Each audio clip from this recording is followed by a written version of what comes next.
Salam sejahtera, salam Malaysia Madani, salam maju Johor. Izinkan saya memperkenalkan diri. Nama saya Chen Zila, berumur 17 tahun. Saya belajar di SMK Munshi Sulaiman, Batu Pahat, Johor.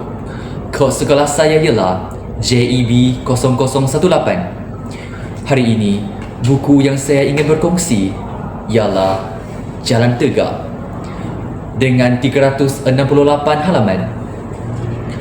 Jalan Tegak merupakan sebuah memori yang ditulis oleh YB Sheikh Shadid, di mana beliau mendedahkan perjalanan hidupnya yang penuh dengan liku-liku dari zaman muda hingga ke puncak arena politik. Buku ini menyuguhkan narasi yang jujur dan mendalam, menggambarkan bagaimana setiap pengalaman, baik yang manis maupun pahit, telah membentuk diri beliau sebagai seorang pemimpin muda yang berani dan berintegriti. Dalam setiap perenggan, pembaca dapat merasai atmosfer emosi yang kental, suasana yang penuh dengan kegembiraan, kekecewaan dan tekad yang tidak pernah luntur. Sheikh Shadid berkongsi kenangan manis masa kecilnya, masa di mana cita-cita masih terbakar dan setiap cabaran dihadapi dengan semangat yang tinggi. Perjalanan dari dunia debat yang membawanya menjadi Asia's Best Speaker hingga ke kancah politik disampaikan dengan gaya yang menyentuh hati dan memberi inspirasi. Buku ini tidak sekadar merekodkan perjalanan peribadi, malah turut menyentuh aspek sosial dan politik yang mendalam.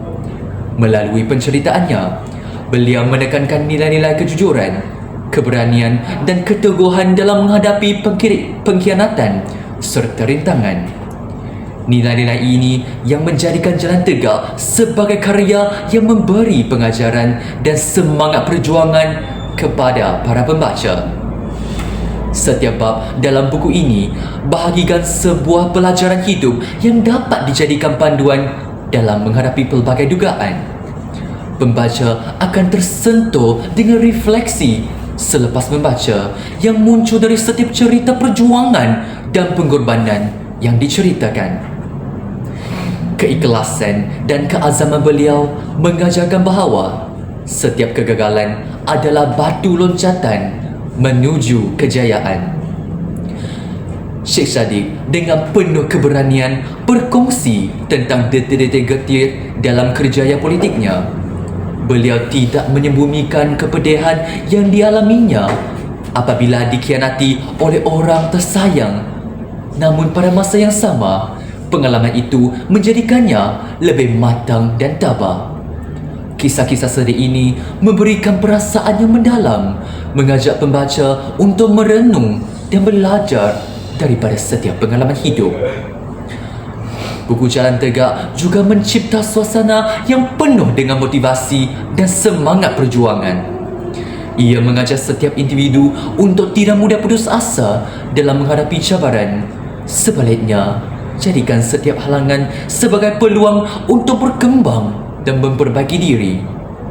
Inspirasi yang disalurkan melalui kisah beliau membakar semangat dalam kalangan generasi muda untuk berani bermimpi dan berusaha mencapai impian. Selain daripada itu, buku ini turut menyentuh aspek nilai kekeluargaan yang kukuh. Sheikh Shadid menceritakan betapa pengorbanan dan sokongan dari keluarga dia telah memberi kekuatan dalam setiap langkah perjuangannya.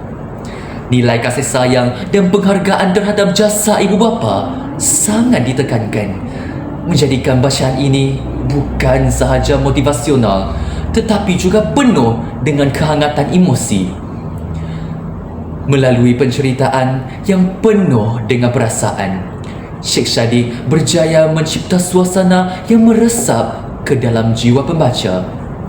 Ia memberi kita gambaran jelas bahawa setiap kejayaan bukan datang dengan mudah, tetapi melalui proses penat lelah, air mata dan pengorbanan yang tidak terhingga. Buku ini adalah cermin bagi mereka yang sedang mencari inspirasi dan panduan dalam mengharungi kehidupan. Akhir kata, Jalan Tegak adalah karya yang sangat relevan bagi sesiapa sahaja yang mencari motivasi dan semangat dalam menghadapi cabaran hidup. Ia mengajar pembaca untuk merenung, belajar dan terus berusaha walaupun dalam situasi yang paling mencabar. Karya ini menjadi bukti bahawa dengan keteguhan hati dan keikhlasan, setiap impian dapat direalisasikan. Sekian, terima kasih.